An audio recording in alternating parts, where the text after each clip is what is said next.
উপজেলা স্বাস্থ্য কমপ্লেক্সে চিকিৎসক পদ ৭,০০০, তবে এর মধ্যে ৪,০০০ পদই এখন খালি। এই সংকটের মধ্যেও চিকিৎসকদের বড় একটা অংশই শিক্ষা ছুটিতে। কেউ আবার সংযুক্তি নিয়ে চলে গেছেন সুবিধামতো হাসপাতালে। এতে মারাত্মকভাবে ব্যাহত হচ্ছে চিকিৎসা সেবা। পরিস্থিতি সামাল দিতে ৬,০০০ চিকিৎসক নিয়োগের উদ্যোগ নিচ্ছে স্বাস্থ্য বিভাগ।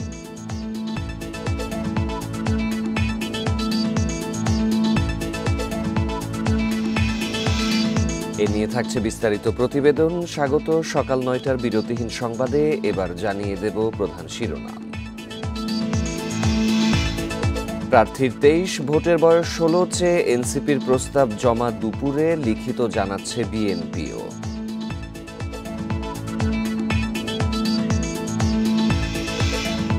অবশেষে সেনাবাহিনীতে আস্থা রাখলেন হাসনাত আব্দুল্লাহ, ১/১১ সুযোগ দেখছেন না নাহিদ।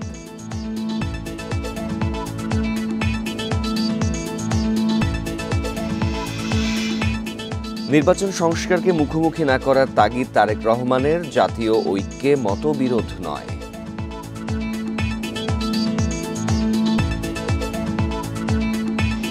এই ঈদে জামা জুতো অ্যাক্সেসরিজের ডিসকাউন্ট।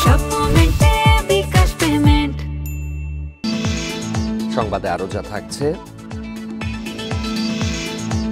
হাসিনা বিরোধী আন্দোলনের তথ্য পেয়েও হস্তক্ষেপ করতে পারেনি দিল্লি, দ্য হিন্দুর প্রতিবেদন।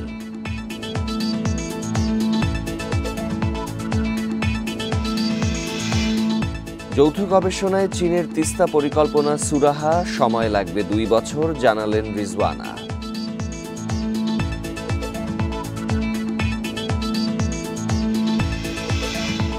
এবার জানাবো বিস্তারিত খবর। জাতীয় ঐকমত্য কমিশনে আজ লিখিত প্রস্তাব জমা দেবে বাংলাদেশ জাতীয়তাবাদী দল বিএনপি ও জাতীয় নাগরিক পার্টি এনসিপি। আর এই প্রস্তাব দুপুর 12:30টায় বিএনপি ও দুপুর 2টায় জমা দেবেন দল দুটির প্রতিনিধিরা। এতে বিএনপির প্রতিনিধি দলের নেতৃত্ব দেবেন স্থায়ী কমিটির সদস্য সালাউদ্দিন আহমদ, আর এনসিপির 5 সদস্যের প্রতিনিধি দলের নেতৃত্বে থাকছেন সরওয়ার তুষার। এর আগে সংস্কার কমিশনগুলোর করা সুপারিশ চূড়ান্ত করতে 20 মার্চ থেকে আনুষ্ঠানিক সংলাপ শুরু করে জাতীয় ঐকমত্য কমিশন।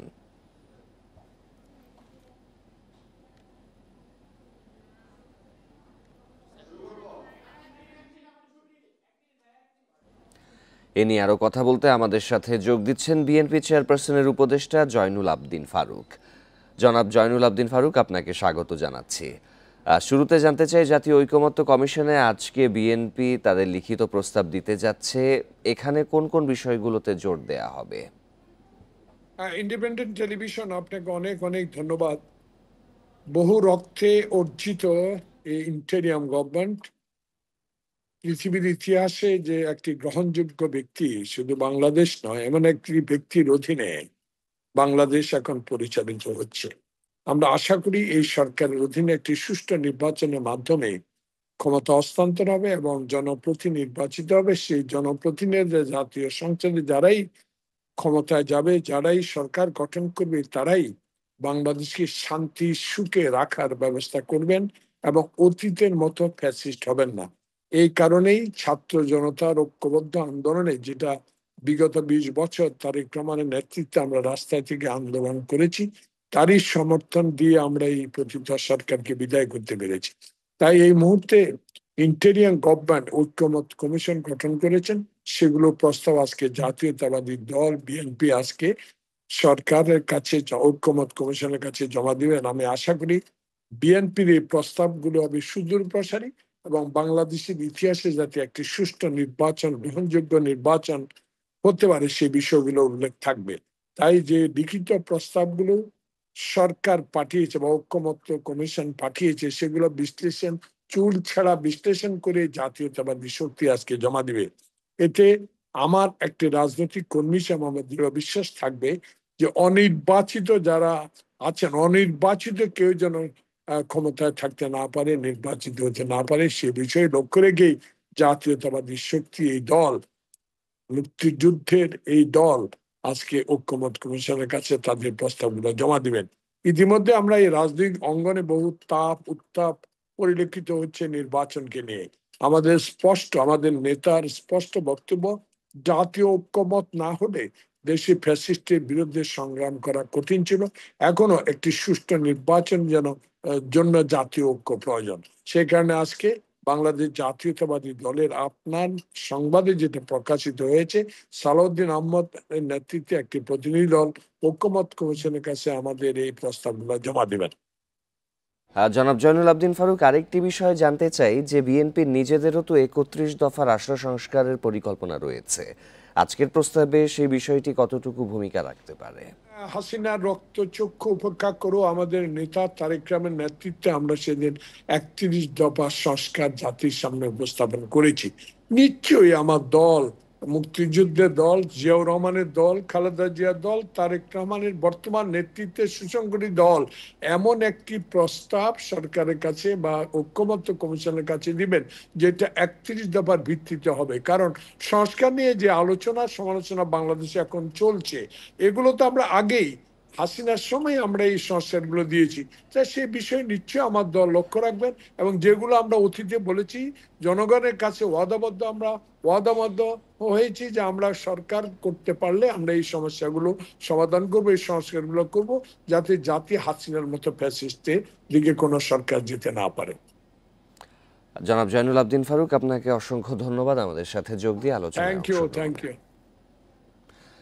নির্বাচনে প্রার্থিতার বয়স ন্যূনতম 23 এবং ভোটার হবার বয়স 16 বছর করার প্রস্তাব জাতীয় ঐকমত্য কমিশনে দিচ্ছে জাতীয় নাগরিক পার্টি।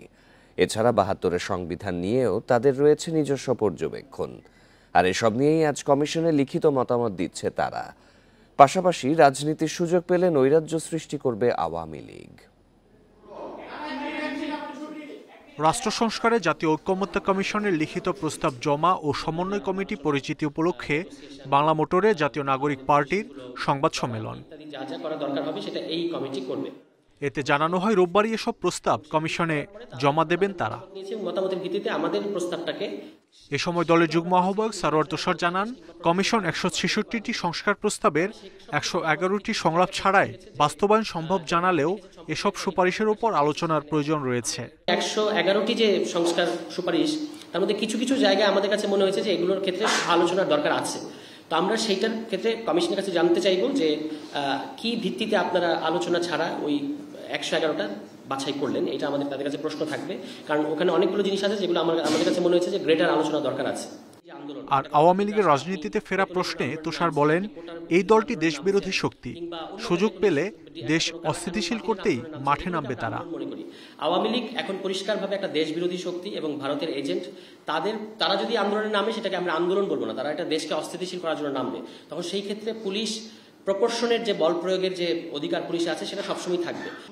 এছাড়া 72-এর সংবিধান গ্রহণযোগ্য নয় দাবি করে দেশে নতুন সংবিধান প্রয়োজন বলেও জানান নাগরিক পার্টির এই যুগ্ম আহ্বায়ক। গণতান্ত্রিক সংবিধান লেখা উচিত গণপরিষদের মধ্য দিয়ে। আর অন্য মাহমুদ শরীফ, ইন্ডিপেন্ডেন্ট নিউজ, ঢাকা। সেনাবাহিনীকে সার্বভৌমত্ব রক্ষায় আপোষহীন থেকে রাজনীতিকে রাজনীতিবিদদের হাতে ছেড়ে দেওয়ার আহ্বান জানিয়েছেন জাতীয় নাগরিক পার্টির মুখ্য সংগঠক হাসনাত আব্দুল্লাহ। শনিবার শাহবাগে এক বিক্ষোভ সমাবেশে তিনি এই আহ্বান জানান। এ সময় তিনি বলেন, সেনাবাহিনীর প্রতি তাদের আস্থা ও শ্রদ্ধা আছে। আওয়ামী লীগ নিষিদ্ধের দাবিতে জাতীয় জাদুঘরের সামনে এই বিক্ষোভ সমাবেশ করে জাতীয় নাগরিক পার্টি। সমাবেশে এনসিপির মুখ্য সংগঠক হাসনাত আব্দুল্লাহ বলেন, সেনাবাহিনীর বিপক্ষে জনগণকে দাঁড় করিয়ে দেওয়ার ষড়যন্ত্র হচ্ছে। আপনাদের যে সার্বভৌমত্বের প্রশ্ন রয়েছে সেটাতে আপনারা আপোষহীন থাকুন, আর রাজনীতির বিষয়টা আপনারা রাজনীতিবিদদেরকে আপনারা দেখতে দিন। আমরা বলতে চাই, আমাদের অবস্থান সেনাবাহিনীর বিরুদ্ধে নয়, বরং সেনাবাহিনীকে দিয়ে আমাদের দেশে তাদেরকে অপব্যবহার করে কোন ষড়যন্ত্র যদি করতে চায় আমাদের অবস্থান সেটির বিরুদ্ধে। আমাদের সেনাবাহিনী ইনস্টিটিউশনের উপরে আমাদের সম্মান, শ্রদ্ধা এবং আস্থা রয়েছে। সেনাবাহিনীর প্রতি আস্থা আছে জানিয়ে হাসনাত আব্দুল্লাহ বলেন, এই আস্থার প্রতিদান তারা পাবেন বলে আশা রাখেন।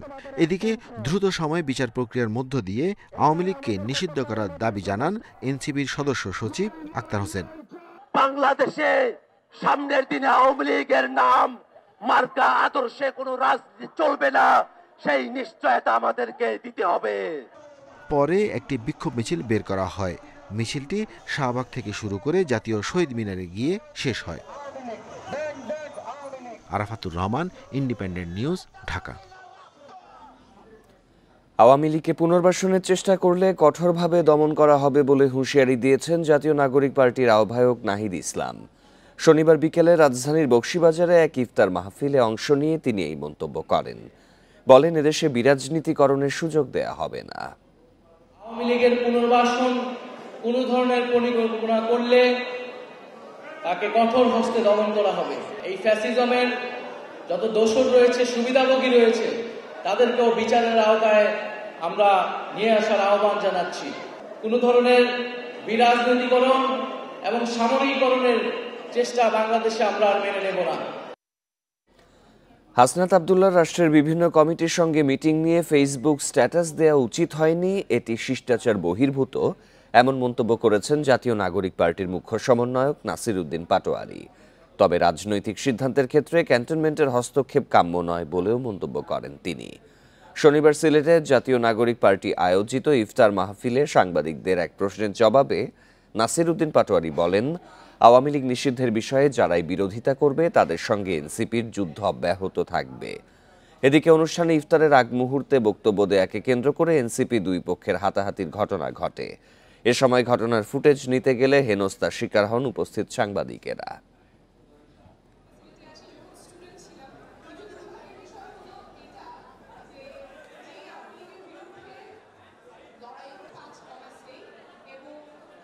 হাসনাত আব্দুল্লাহ যে রাষ্ট্রের বিভিন্ন যে কমিটির সাথে যে মিটিংগুলো করেছেন, তার এই বক্তব্য সোশ্যাল মিডিয়াতে আসা উচিত হয় নাই। আমরা মনে করি এটা শিষ্টাচার বর্জিত একটি স্ট্যাটাস হয়েছে এবং রাষ্ট্রের ফাংশনারির জায়গা আমরা দেখেছি যে ক্যান্টনমেন্টের বিভিন্ন ব্যক্তিবর্গ রাজনৈতিক জায়গায় হস্তক্ষেপ করছেন। আমরা এই ধরনের হস্তক্ষেপ কাম্য নয় আমাদের কাছে। জাতীয় ঐক্য বজায় রেখে আলোচনার মাধ্যমে মতবিরোধ দূর করার আহ্বান জানিয়েছেন বিএনপির ভারপ্রাপ্ত চেয়ারম্যান তারেক রহমান। শনিবার সন্ধ্যায় এক ইফতার মাহফিলে ভার্চুয়ালি যোগ দিয়ে তিনি এই আহ্বান জানান। স্বৈরাচারের দোসরদের বিষয়েও সতর্ক থাকতে বলেন তারেক রহমান। রাজধানীর মালিবাগের একটি রেস্টুরেন্টে ইফতার মাহফিলের আয়োজন করে 12 দলীয় জোট। এতে যোগ দেন বিএনপি, জামায়াত সহ বিভিন্ন রাজনৈতিক দলের নেতারা। লন্ডন থেকে ভার্চুয়ালি যোগ দেন বিএনপির ভারপ্রাপ্ত চেয়ারম্যান তারেক রহমান। ইফতারের আগে সংক্ষিপ্ত বক্তব্যে তিনি বলেন, পরিকল্পিতভাবে নির্বাচন ও সংস্কারকে মুখোমুখি দাঁড় করানো হচ্ছে। গণতন্ত্র বলতে একজন সাধারণ মানুষের কাছে এক কথায় নির্বাচন, নিরপেক্ষ নির্ভয় ভোট দেওয়ার যে সিস্টেম, সেটিকেই গণতন্ত্র বলি আমরা। সারা পৃথিবীতে সেটি গণতন্ত্র হিসাবে প্রচলিত বা স্বীকৃত।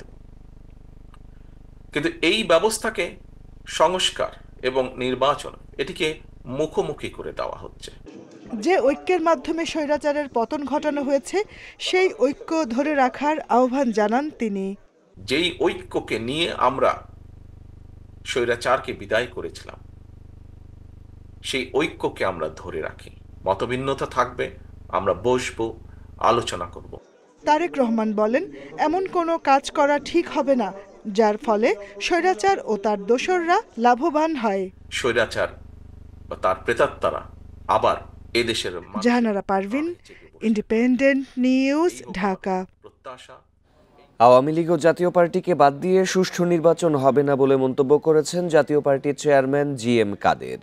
শনিবার সন্ধ্যায় রংপুরের জেলা পরিষদ কমিউনিটি সেন্টারে জাতীয় পার্টির উদ্যোগে আয়োজিত ইফতার মাহফিলে প্রধান অতিথির বক্তব্যে তিনি একথা বলেন। জিএম কাদের বলেন, জনসংখ্যার উল্লেখযোগ্য অংশ আওয়ামী লীগ ও জাতীয় পার্টির সমর্থক। তাদের বাইরে রেখে নির্বাচন করার চেষ্টা চলছে। এই নির্বাচন কখনো অবাধ, সুষ্ঠু ও নিরপেক্ষ বলা যাবে না। এ সময় নেতাকর্মীদের যে কোনো পরিস্থিতি মোকাবিলায় প্রস্তুত থাকার আহ্বান জানান তিনি। পুলিশকে বিভিন্নভাবে ব্যবহার করা হচ্ছে মন্তব্য করে জিএম কাদের বলেন, মানুষের ভরসা সেনাবাহিনীকে নিয়ে সমালোচনা করা মোটেও কাম্য নয়। বাদ দিলে এবং জাতীয় পার্টিকে বাদ দিলে অর্ধেক লোক নিয়ে নির্বাচন হবে। সেই নির্বাচন কোনো সময় অবাধ, সুষ্ঠু, নিরপেক্ষ নির্বাচন করা বলা যাবে না। আর এটা আমাদের পরিষ্কার কথা। প্রতিটি রাজনৈতিক দল, যেগুলো বৈধ রাজনৈতিক দল, তাদেরকে সঠিকভাবে নির্বাচন করার সুযোগ দিতে হবে। বাংলাদেশে শেখ হাসিনা বিরোধী আন্দোলনের বিষয়ে ভারতের কাছে তথ্য থাকলেও হস্তক্ষেপের সুযোগ ছিল না বলে জানিয়েছেন ভারতের পররাষ্ট্রমন্ত্রী এস জয়শঙ্কর। শনিবার দেশটির পররাষ্ট্র মন্ত্রণালয় বিষয়ক সংসদীয় কমিটির এক বৈঠকে এ কথা জানান জয়শঙ্কর। আলোচনায় বাংলাদেশ ছাড়াও মিয়ানমার, পাকিস্তান সহ ভারতের প্রতিবেশী দেশের বিষয়ে উঠে আসে। ভারতের দ্য হিন্দু নিউজের প্রতিবেদন অনুসারে জয়শঙ্কর বলেন, শেখ হাসিনার ওপর ভারতের যথেষ্ট প্রভাব না থাকায় আন্দোলনের বিষয়ে দিল্লি শুধু পরামর্শ দিতে পেরেছে, তার বেশি কিছু নয়। জাতিসংঘের মানবাধিকার প্রধান ভোলকার তুর্কের বক্তব্য উল্লেখ করে জয়শঙ্কর বলেন, জাতিসংঘ বাংলাদেশের সেনাবাহিনীকে নিরস্ত্র আন্দোলনকারীদের সঙ্গে সংঘর্ষ না জড়াতে সতর্ক করেছিল। বাংলাদেশে বিভিন্ন বিদেশি শক্তির প্রভাব নিয়ে আলোচনায় জয়শঙ্কর বলেন, চীন ভারতের শত্রু নয় বরং প্রতিযোগী। এছাড়া সার্ক প্রসঙ্গে তিনি বলেন, আঞ্চলিক সংস্থাটির কার্যক্রম স্থগিত আছে এবং এটি আবারও চালুর সম্ভাবনা বাতিল করা যায় না। এদিকে আগামী 2 থেকে 4 এপ্রিল ব্যাংককে বিমস্টেক সম্মেলনে সাইডলাইনে নরেন্দ্র মোদী ও প্রফেসর মোহাম্মদ ইউনুসের সম্ভাব্য বৈঠকের বিষয়ে এখনও কিছু জানায়নি ভারতের পররাষ্ট্র মন্ত্রণালয়, জানিয়েছে দ্য হিন্দু।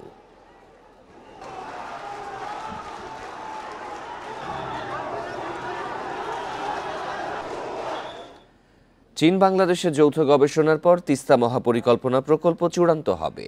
সময় লাগতে পারে আরও 2 বছর। এর মধ্যে নদী অববাহিকার 5টি উপজেলায় গণশুনানি শেষ হয়েছে। এই নদী ভাঙন প্রবণ এলাকায় 243 কোটি টাকা বরাদ্দ দিয়েছে সরকার। বিশ্ব পানি দিবসের এক আলোচনা সভায় শনিবার পরিবেশ ও বন উপদেষ্টা সৈয়দা রিজওয়ানা হাসান কথা জানান। তিস্তার ন্যায্য পানি বন্টন চুক্তি একযোগেও চূড়ান্ত হয়নি, তাই শুকনো মৌসুমে পানির অভাবে তিস্তা অববাহিকা মরুভূমিতে পরিণত হওয়ার অপেক্ষায়। এতে কৃষি খাত ধ্বংসের মুখে। আর বর্ষায় ভয়াবহ বন্যার হাত থেকে বাঁচতে ভারত গজলডোবা বাঁধের সব গেট খুলে দেয়। এতে ভাটিতে থাকা তিস্তা পাড়ের মানুষ তলিয়ে যায় অথই পানিতে। এমন পরিস্থিতিতে নদী ব্যবস্থাপনায় উজানের দেশ চীনের সাথে এক মহাপরিকল্পনা করছে বাংলাদেশ। এরই মধ্যে তিস্তা অববাহিকার 5 উপজেলায় গণশুনানি শেষ হয়েছে। পানি দিবস নিয়ে রাজধানীর পানি ভবনে এক আলোচনা সভায় পরিবেশ, বন ও পানি উপদেষ্টা জানান, তিস্তা বাঁচাতে চীনের সাথে মহাপরিকল্পনা হাতে নেওয়া হয়েছে। 2 দেশের যৌথ গবেষণা শেষে চূড়ান্ত হবে কর্মপরিকল্পনা। 5টা উপজেলাতে শুনানিটা আমরা করে ফেলেছি। হ্যাঁ, এখন আমরা আপনাদের কয়েকজনকে নিয়ে এক্সপার্ট লেভেলে একটা আলোচনা করব। ওই এক্সপার্ট লেভেলে আলোচনার জন্য চীন থেকে ওদের এক্সপার্টরা আসবে। সকলের সম্মতি নিয়ে চীন কান নিয়ে গেছে, ওই কানের পিছে না দৌড়িয়ে আসলে কি আছে, আসলে কতটুকু উপকার হবে, এটা বুঝে আমরা চূড়ান্ত হ্যাঁ বা না বলবো। তিস্তা পাড়ের প্রায় 43 কিলোমিটার এলাকা তীব্র ভাঙন প্রবণ, তাই সংকট কমাতে এবছর 243 কোটি টাকা বরাদ্দ দিয়েছে সরকার। 243 কোটি টাকা লাগবে, সেটা উনি অ্যাপ্রুভ করে দিয়েছেন, কিন্তু এই মুহূর্তেই সব টাকা দিতে পারছেন না। কিন্তু প্রথম বছর 43-এর মধ্যে বেশি ভাঙ্গন প্রবণ যে 20 কিলোমিটার, সেটার টাকাটা উনি আমাদেরকে দিয়ে দিয়েছেন এবং আমরাও সকল ফর্মালিটি কমপ্লিট করেছি। অনতিবিলম্বেই আমরা কাজে নেমে পড়ব। পানি উপদেষ্টা আরও জানান, জলবায়ু ট্রাস্ট ফান্ডের অর্থায়নে 1 বছরের মধ্যে ঢাকার 4 নদী সহ সারা দেশের 14 নদী উদ্ধারের কর্মপরিকল্পনা চূড়ান্ত হবে। Shahriar Anirban, independent News, Dhaka. উপজেলা স্বাস্থ্য কমপ্লেক্সে চিকিৎসক পদ রয়েছে 7,000, এর মধ্যে 4,000 পদই খালি। এমনিতেই চিকিৎসক সংকট, তারপরও এদের একটা বড় অংশ আছেন শিক্ষা ছুটিতে। কেউ আবার সংযুক্তি নিয়ে চলে গেছেন সুবিধামতো হাসপাতালে। এতে মারাত্মকভাবে ব্যাহত হচ্ছে চিকিৎসা সেবা। সংকট সমাধানে 6,500 চিকিৎসক নিয়োগের উদ্যোগ নিয়েছে স্বাস্থ্য বিভাগ। পাবনার বেড়া উপজেলা স্বাস্থ্য কমপ্লেক্সের বহির্বিভাগে দিনে 500-র বেশি রোগী সেবা নেন। 50 বেডের হাসপাতালে ভর্তি 70 জনের বেশি। মার্চের শুরুতে এই হাসপাতালে চিকিৎসক ছিলেন মাত্র 3 জন। তাই রোগীদের সহযোগিতা চেয়ে বিজ্ঞপ্তি টানান চিকিৎসকেরা। 24 আওয়ার্স করে আমরা ডিউটি করতেছিলাম। আর বেড়া উপজেলাতে অনেক রোগীর চাপ, রোগীরা এতটুকু বুঝতে পারতেছিল না যে আমাদের আসলে ডাক্তার নাই। ওনারা আমাদের পরিস্থিতিটা বুঝতে পারতেছিল না। আর আমরাও শারীরিক মানসিকভাবে খুবই বিপর্যস্ত হয়ে পড়ছিলাম। বরগুনার আমতলী স্বাস্থ্য কমপ্লেক্সে চিকিৎসক মাত্র 4 জন। এদের একজন ডেন্টিস্ট আর একজন ইউনানি চিকিৎসক। অর্থাৎ হাসপাতাল চলছে মূলত 2 জন চিকিৎসক দিয়ে। অথচ চিকিৎসকের পদ 21টি। আর চিকিৎসক সংকটে এ মাসের শুরুতে রোগী ভর্তি বন্ধ ছিল বেতাগী উপজেলা স্বাস্থ্য কমপ্লেক্সে। এখানে 28টি পদের বিপরীতে 23টি খালি। সীমিত সংখ্যক চিকিৎসক দিয়ে চিকিৎসা কার্যক্রম চালাতে আমাদের খুব অসুবিধা হচ্ছে, আমাদের অনেক হিমশিম খেতে হচ্ছে। তারপরও আমরা অতিরিক্ত দায়িত্ব পালনের মাধ্যমে আমরা হাসপাতালের কার্যক্রম সকল দিক দিয়ে সচল রাখছে। আমাদের এই অল্প পরিমাণ ডাক্তার নিয়ে আমাদের আসলে কাজ চালাতে আমাদের খুবই কষ্ট হচ্ছে। বিশেষ করে আপনি জানেন যে মেডিকেল অফিসারদের কাজ অনেক, এদের হচ্ছে মর্নিং ইভিনিং নাইট হলো 3টা টাইম ইমার্জেন্সি থাকা হলে ইমার্জেন্সি মেনটেন্স করা যে কোনো সময় খারাপ চলে আসতে পারে। স্বাস্থ্য অধিদপ্তরের হিসেবে উপজেলা স্বাস্থ্য কমপ্লেক্সে 53% চিকিৎসক পদই খালি। চিকিৎসকেরা শহরমুখী হওয়ায় মফস্বলে তৈরি হচ্ছে সংকট। যখন উচ্চশিক্ষায় চলে আসে তারা কিন্তু আর কোনো প্রকার হাসপাতালের কার্যক্রমে জড়িত থাকে না। এই কারণেও কিন্তু অনেক বড় একটা গ্যাপ হয়ে যাচ্ছে। অ্যাটাচমেন্ট আগে ছিল, আমরা গত 2-1 মাসে প্রায় বিপুল সংখ্যক অ্যাটাচমেন্ট আমরা বাতিল করেছি। বেশিরভাগ উপজেলা স্বাস্থ্য কমপ্লেক্সেই বেডের তুলনায় রোগী ভর্তি হয় বেশি, তাই শূন্য পদ পূরণের পাশাপাশি নতুন পদ সৃষ্টিও জরুরি। প্রায় 3500 ডাক্তার নিয়োগের প্রক্রিয়া অলরেডি চলমান আছে। আরও 2000 চিকিৎসক নিয়োগের জন্য পিএসসিকে আমরা অনুরোধ করেছি। দ্রুততম সময় এই নিয়োগ কার্যক্রমগুলো হবে। সারা দেশে উপজেলা স্বাস্থ্য কমপ্লেক্স রয়েছে 492টি। সবগুলোতে সংকট লেগেই থাকে। Hasan Misba, independent News, Dhaka.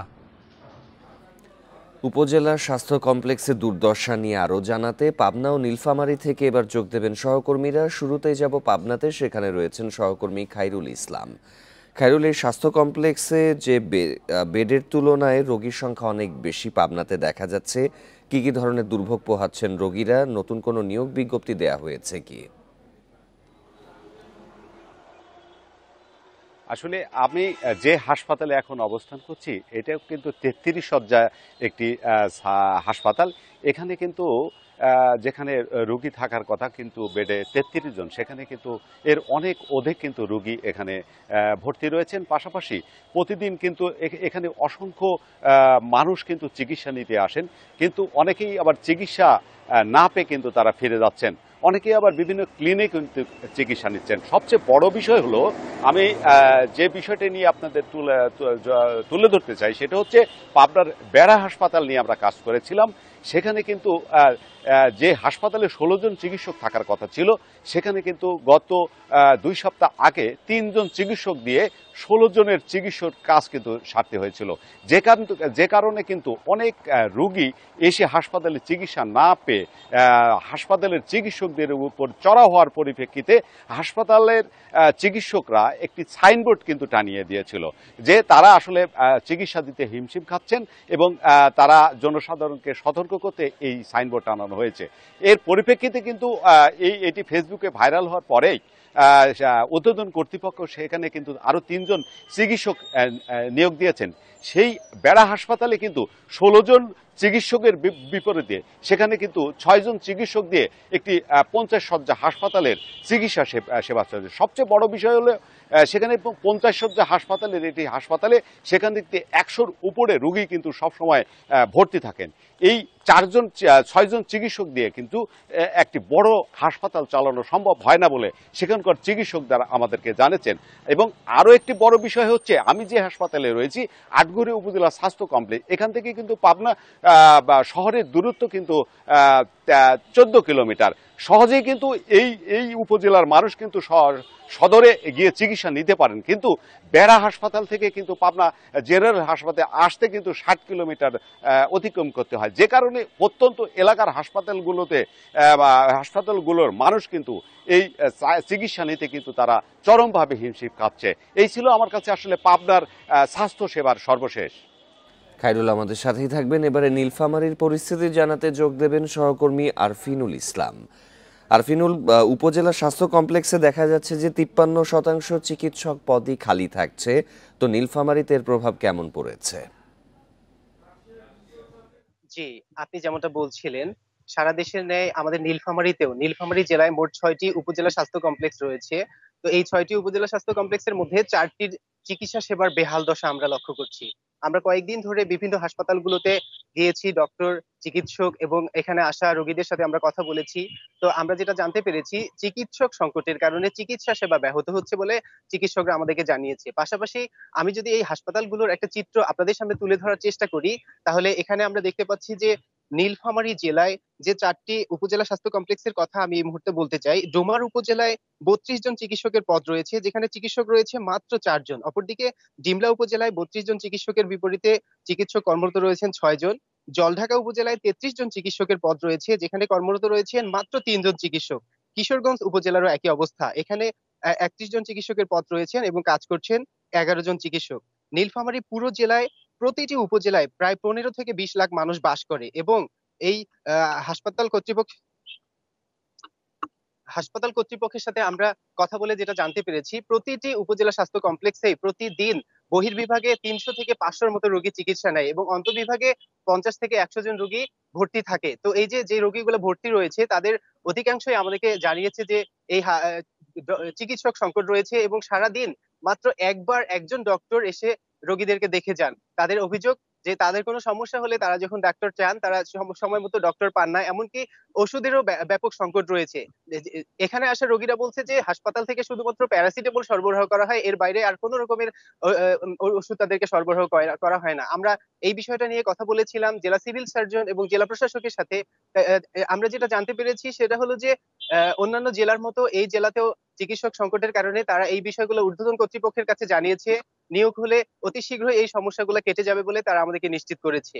তো এই ছিল আমার কাছে নীলফামারী জেলার বিভিন্ন উপজেলা স্বাস্থ্য কমপ্লেক্সগুলোর চিকিৎসা সেবার সর্বশেষ অবস্থা। উপজেলা স্বাস্থ্য কমপ্লেক্সে চিকিৎসার বেহাল দশার বিষয়ে নীলফামারী ও পাবনা থেকে জানাচ্ছিলেন সহকর্মীরা। সিলেটের ওসমানী মেডিকেলে গত ৩ বছরে মাতৃগর্ভে ১৫০০ শিশু মৃত্যুর তথ্য রেকর্ড করা হয়েছে। অন্যান্য হাসপাতালের কোনো তথ্য নেই সরকারিভাবে। এসব মৃত্যুর জন্য সামাজিক কুসংস্কার, অপুষ্টি, অসচেতনতা সহ বিভিন্ন কারণ দেখছেন চিকিৎসকরা। তবে শিশু মৃত্যু কমাতে মা সমাবেশ সহ নানা পদক্ষেপ নেওয়া হচ্ছে বলে জানিয়েছে স্বাস্থ্য বিভাগ। গর্ভধারণের ২৫ সপ্তাহ থেকে সন্তানের নড়াচড়া টের পেতেন। প্রসবের দিনক্ষণও ঠিক ছিল। হঠাৎ নড়াচড়া টের না পেয়ে সেই নারী যান হাসপাতালে। পরীক্ষা নিরীক্ষা শেষে গর্ভেই শিশুর মৃত্যু হয়েছে বলে জানান চিকিৎসক। আমি ওরে বললাম যে একটু অপেক্ষা করে দেখো, হয়তো বা নড়াচড়া পাইবে। পরদিনও কোনো নড়াচড়া পায় না। এরপরের দিনে আপনার নিয়ে যাই আমি ওই যে আল্ট্রাসাউন্ড করানোর জন্য স্টেডিয়াম মার্কেট। আল্ট্রাসাউন্ড করাইলাম, করানোর পর তারা বলে যে বাচ্চা ডেথ। প্রতি বছর এরকম অনেক মায়ের গর্ভে সন্তানের মৃত্যু হচ্ছে। সিলেটে শুধু ওসমানী মেডিকেলে গত ৩ বছরে মাতৃগর্ভে ১৫৩০ শিশুর মৃত্যুর তথ্য রেকর্ড করা হয়েছে। কুসংস্কার, অপুষ্টি, অসচেতনতা সহ বিভিন্ন কারণে এই অঞ্চলে মাতৃগর্ভে শিশু মৃত্যু বাড়ছে বলছেন চিকিৎসকরা। আমাদের কাছে যারা আসেন তারা অত্যন্ত শেষ পর্যায়ে আসেন। অনেকগুলো কারণ এখানে আর্থসামাজিক ব্যাপার আছে, কুসংস্কার জড়িত আছে, অনেকগুলো বিষয় এখানে জড়িত। চিকিৎসকরা জানান, বিভিন্ন বেসরকারি হাসপাতাল ও বাসাবাড়িতে মাতৃগর্ভে শিশু মৃত্যুর অনেক ঘটনা রয়েছে, যার কোনো সঠিক পরিসংখ্যান নেই। এর মধ্যে ২৫ থেকে ৩৫% শিশু মৃত্যুর কারণ উদ্ঘাটন করা যায়নি বলে জানান তারা। প্রেগনেন্সি ডেট ওভার হয়ে 2 সপ্তাহ যদি চলে যায়, সেখানে ব্যথা উঠলো না, বা বেবি কিন্তু মায়ের গর্ভেই মারা যেতে পারে। অনেক ইম্পর্টেন্ট কজ, এটা অনেকে জানে না। সেটা মাতৃগর্ভে শিশু মৃত্যু কমাতে জেলায় তৃণমূল পর্যায়ে স্বাস্থ্য শিক্ষা কেন্দ্র স্থাপন, মা সমাবেশ সহ নানা পদক্ষেপ নেওয়া হচ্ছে বলে জানান সিভিল সার্জন। প্রত্যেকটা হাসপাতালে কিন্তু একটা হেলথ এডুকেশন কর্নার আছে। পরিদর্শক থেকে শুরু করে সহকারী স্বাস্থ্য পরিদর্শক, স্বাস্থ্যকর্মী, তারা কিন্তু ফিল্ড পর্যায়ে গ্রামে গ্রামে বাড়িতে বাড়িতে ঘুরে এই কাজগুলাই করছেন, মানুষকে সচেতন করার চেষ্টা করছেন। মাতৃগর্ভে শিশু মৃত্যুর হার কমাতে সচেতন হওয়ার কোনো বিকল্প নেই বলছেন চিকিৎসকরা। Independent news. সুন্দরবনের চাঁদপাই রেঞ্জের কলমতেজি এলাকায় থেমে থেমে আগুন জ্বলছে। সকালে ভোলা নদীতে পাইপলাইন বসিয়ে বনের ভেতর পানি নেয়ার কাজ শুরু করেছে ফায়ার সার্ভিস। এদিকে আগুনের বিস্তৃতি ঠেকাতে ফায়ার লাইন কেটেছেন বনকর্মী ও গ্রামবাসীরা। এর আগে গতকাল ফায়ার সার্ভিসের 5টি ইউনিট নদী পাড়ে পৌঁছালেও সন্ধ্যা হওয়ার কারণে বনে প্রবেশ করতে পারেননি। সুন্দরবন পূর্ব বিভাগের বিভাগীয় বন কর্মকর্তা কাজী মোহাম্মদ নুরুল কবির জানান, শনিবার দুপুর 1টা নাগাদ বনকর্মীরা আগুনের ধোঁয়ার কুণ্ডুলি দেখতে পান। স্থানটি বনের গভীরে হওয়ায় পানি সংগ্রহ করে আগুন নেভাতে বেগ পেতে হচ্ছে। এর মধ্যে আগুন যাতে ছড়িয়ে না পড়ে সেজন্য গ্রামবাসীকে সঙ্গে নিয়ে মাটি কেটে ফায়ার লাইন তৈরি করা হয়েছে। প্রাথমিকভাবে জেলে বাওয়ালি বা মৌয়ালদের ফেলে দেয়া বিড়ি সিগারেট থেকে আগুন লেগে থাকতে পারে বলে ধারণা করছে বন বিভাগ।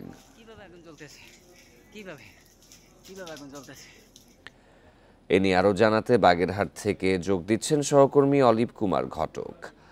অলিভ, মাটি কেটে তো ফায়ার লাইন তৈরি করার কথা বলা হচ্ছিল, তো এর অগ্রগতি কতটুকু হয়েছে? আগুন কি আর ছড়িয়ে পড়েছে কিনা?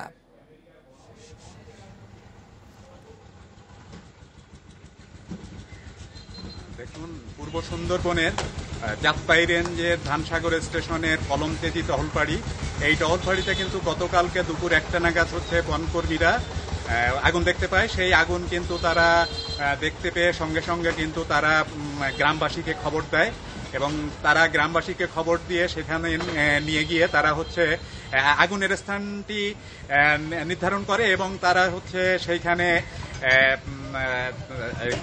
যাতে আগুনের বিস্তৃতি লাভ করতে না পারে সেজন্য সে সমস্ত এলাকাতে আপনার ফায়ার লাইন কেটে দেয়। ফায়ার লাইন অর্থাৎ মাটির নিচ থেকে জাস্ট বিচ্ছিন্ন করে দেওয়া, যাতে নতুন বিস্তৃতি লাভ করতে না পারে আগুন।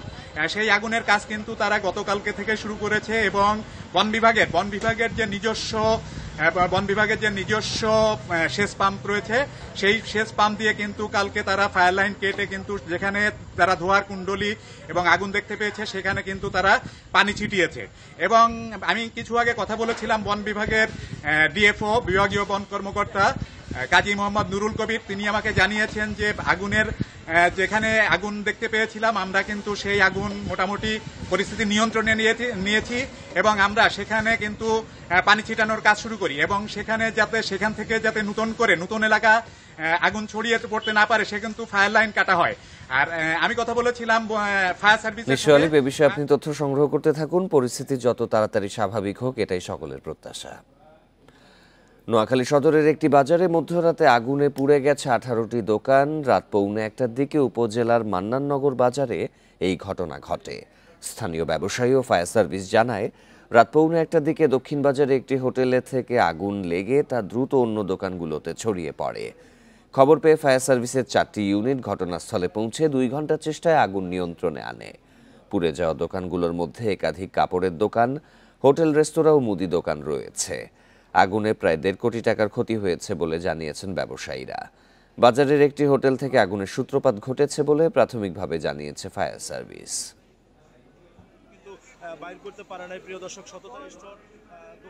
সিরাজগঞ্জে যমুনা সেতুর পশ্চিম সংযোগ মহাসড়কের 4 লেনের কাজ শেষের পথে, তাই এবার ঈদযাত্রায় স্বস্তির আশা করছেন উত্তর দক্ষিণাঞ্চলের মানুষ।